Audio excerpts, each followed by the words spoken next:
今天是个好天气啊，也有好心情，也好激动。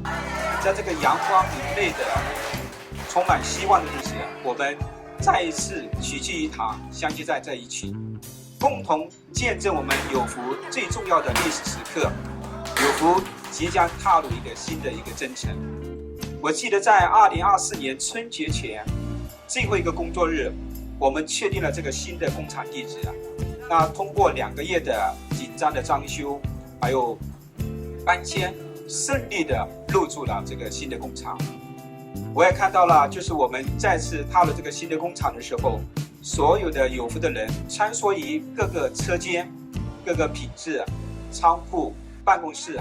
我看到了不仅是大家满脸洋溢的这个笑容，更是对未来无限憧憬和充满坚定的一个信念。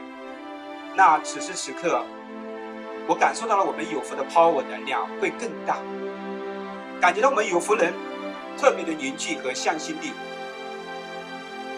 我们这次来不光是一次的一个乔迁，一次的参观，更是一次有福力量的呈现，是对未来美好的一个向往。那么我希望我们有福人携手共进，共同书写有福更加灿烂的辉煌。好。